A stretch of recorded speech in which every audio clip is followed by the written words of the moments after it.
Bom dia a todos, meu nome é Ayrton Monteiro e estou gravando o curso básico de Umbanda do médium Leonardo Montes.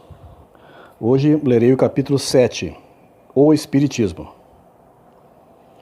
O Espiritismo nasceu da França em 1857 com a publicação de O Livro dos Espíritos, de Allan Kardec. Nos 12 anos seguintes, espalhou-se por toda a Europa e América, tendo chegado ao Brasil bem rapidamente. A notícia que se tem do Espiritismo por aqui foi trazida pelo próprio Allan Kardec, quando publicou um artigo no mês de novembro de 1865 na Revista Espírita, chamado O Espiritismo no Brasil. Será que Kardec imaginava que um dia o Brasil seria a pátria do Espiritismo? Acho isso pouco provável. Ainda em 1865, em 17 de setembro, o jornalista Luiz Olímpio Teles de Menezes funda em Salvador, na Bahia, o Grupo Familiar de Espiritismo, primeiro centro espírita formalmente constituído que se tem conhecimento. No espaço de poucos anos, vários outros centros são fundados, atraindo a atenção da elite intelectual brasileira, que sempre esperava com certa ansiedade as novidades vindas do velho mundo. Os fenômenos mediúnicos aqui eram abundantes, e os intelectuais, já um tanto distanciados das explicações da Igreja Católica, buscavam uma nova forma de lidar com esses fenômenos, sem que fosse preciso recorrer às crenças anímicas dos negros. O Espiritismo, então, caiu como uma luva. Contudo, a formação e consolidação do Espiritismo no Brasil não foi pacífica. Os espíritas logo se polarizaram em duas frentes que disputavam o controle sobre o crescente movimento espírita nacional. De um lado, os místicos e de outro, os científicos. Os místicos, na verdade, eram religiosos e defendiam a doutrina como uma nova religião. Os científicos, como o próprio nome indica, viam no espiritismo uma nova ciência e queriam afastá-lo da ideia religiosa. Esses grupos conviveram durante um bom tempo com alguma tensão, não raro se atacando mutuamente pelos jornais. A cada artigo novo publicado, vinha logo um outro combatendo. Essa polarização criou muita tensão sobre o novo e frágil movimento. Os místicos saíram vitoriosos, principalmente pela liderança e carisma de Bezerra de Menezes, enquanto os científicos caíram no esquecimento. Desde então, o movimento se consolidou de forma acentuadamente religiosa, característica que pode ser percebida até os dias de hoje. Visando acabar com as tensões e estender este modelo para todo o país, Augusto Elias da Silva, criador do jornal espírita O Reformador, promoveu um encontro entre líderes espíritas na capital, no Rio de Janeiro, e juntos fundaram a Federação Espírita Brasileira, a FEB, em 1884, ativa e atuante até os nossos dias. Modelo religioso. Quem conhece a obra de Allan Kardec percebe claramente que o movimento feito no Brasil se assemelha muito pouco ao modelo francês. Isto é, não é uma crítica, mas é um fato, que era sobretudo de caráter filosófico e pouco religioso. A FEB, por outro lado, instituiu um modelo que falava às massas, especialmente pelo trabalho caritativo exercido e incentivado por ela desde o princípio. O Espiritismo caiu no gosto popular e foi se desenvolvendo muito aceleradamente por aqui. Emmanuel viria a dizer na década de 70, que muitos espíritas franceses reencarnaram no Brasil para alavancar o movimento por aqui. O rápido crescimento, como aconteceu com a Umbanda, teve suas desvantagens. Muitos centros foram criados, mas poucos tinham estrutura doutrinária para funcionar. A inserção de práticas estranhas e a difusão de conceitos errôneos se espalhou por toda parte. Além do mais, as entidades federativas estaduais viviam em conflito umas com as outras e com a matriz, a FEB. A desorganização chegou a tal ponto que alguns líderes espíritas, preocupados com o rumo do movimento, mobilizaram forças por todo o Brasil, no sentido de conscientizar outras lideranças sobre a importância de unirem suas forças. Em outubro de 1949, foi assinado o Pacto Áureo, um acordo entre as entidades federativas estaduais visando unificar o movimento espírita. Foi graças a esse pacto que o movimento alcançou a uniformização, que vemos hoje na maioria dos centros espíritas.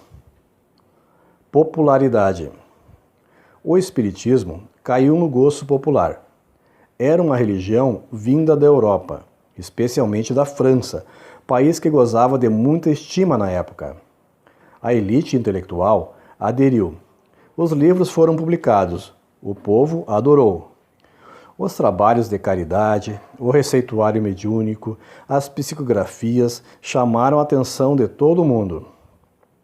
Conceitos como mediunidade, reencarnação, vida após a morte, que já eram do interesse dos brasileiros, passaram a ter uma explicação lógica, sensata, baseada em fatos e com argumentos sólidos trazidos pelo Espiritismo.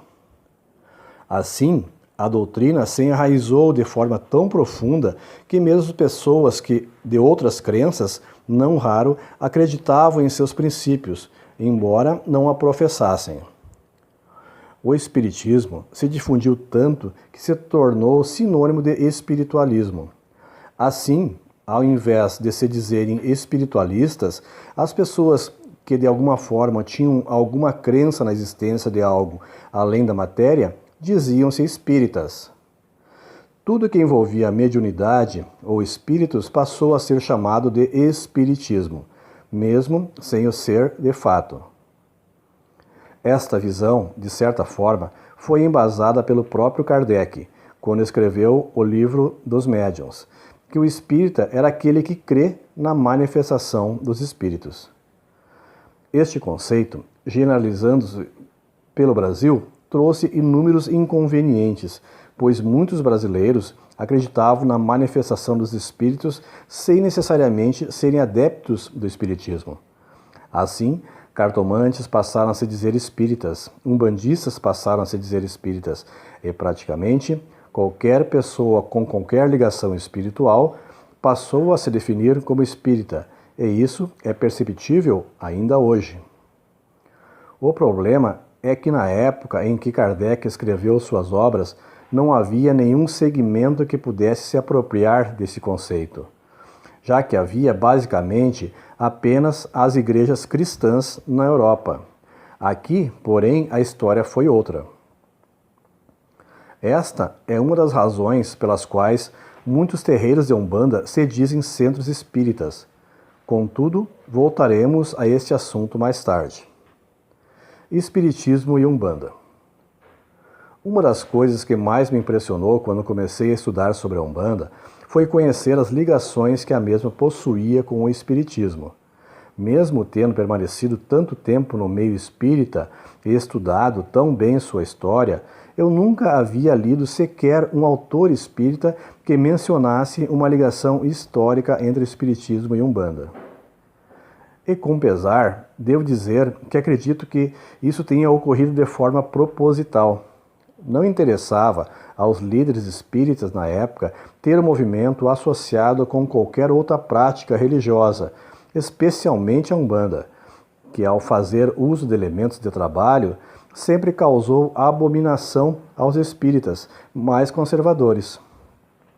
Contudo, não podemos pensar nessa recusa apenas como preconceito. É preciso recordar que esses líderes batalharam muito para que a doutrina fosse conhecida pela massa, tolerada pela Igreja e aceita pelos intelectuais.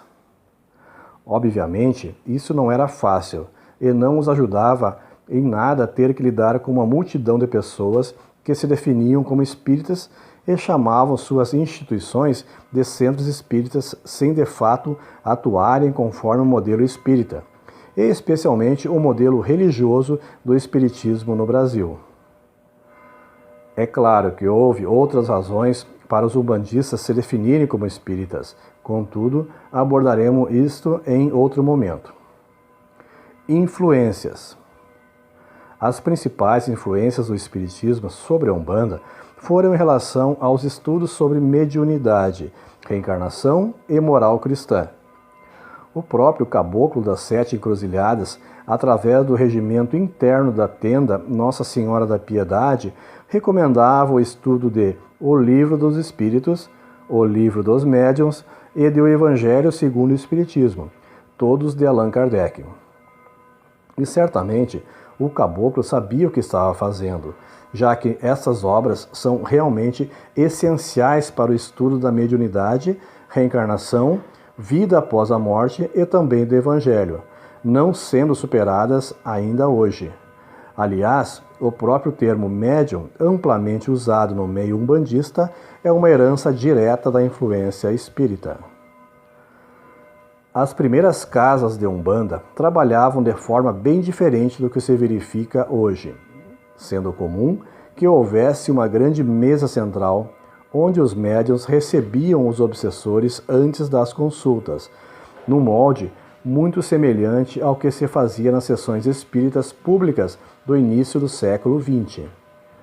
Gradativamente, contudo, esse modelo foi desaparecendo de tal forma que restam poucas casas que trabalham assim atualmente. A Umbanda trilhou um caminho de assistência aberto pelos centros espíritas, que desde fins do século XIX promoviam sessões públicas, sejam de desobsessão ou de receituário mediúnico. Quando a Umbanda efetivamente surgiu, o brasileiro já estava mais ou menos habituado com as sessões mediúnicas públicas, inauguradas pelos centros espíritas 40 anos antes. Revelação espiritual. As entidades sempre me ensinaram que não há barreiras para se fazer o bem, que muitos espíritos que se manifestam tipicamente na Umbanda podem se manifestar onde se faça necessário, adaptando, claro, sua forma de trabalho de modo que as fronteiras humanas não incidam sobre as liberdades espirituais. Por esta razão, muitos pretos velhos e caboclos, por exemplo, atuam em centros espíritas e entidades que comumente estão ligadas ao espiritismo. Também se manifestam na Umbanda, auxiliando onde seja possível. Isso não se restringe à relação Umbanda-espiritismo. Os bons espíritos auxiliam onde quer que haja necessidade. Esse intercâmbio espiritual, naturalmente, aproximará ambas as religiões, o que já tem acontecido. Aliás, eu mesmo me desenvolvi numa casa que era claramente meio espírita, meio umbandista, e não raro converso com pessoas que atuam em casas onde se trabalha com as duas correntes, embora o façam em dias separados. Porém, deixo claro que não acredito propriamente na umbandização dos centros espíritas ou na espiritização dos terreiros. Acredito que essa aproximação cultural favorece o aparecimento de uma terceira via, de casas mistas, que serão responsáveis por quebrar as barreiras de gelo que envolvem as duas religiões que, no fundo, podem ser consideradas religiões primas.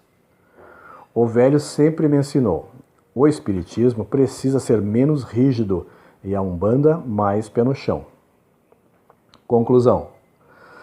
No estudo passado, vimos que uma das vias de influência sobre a Umbanda foram os candomblés, especialmente as nações Queto, Angola, através das macumbas. Hoje, conhecemos a segunda grande via de influência sobre a religião, que foi o espiritismo.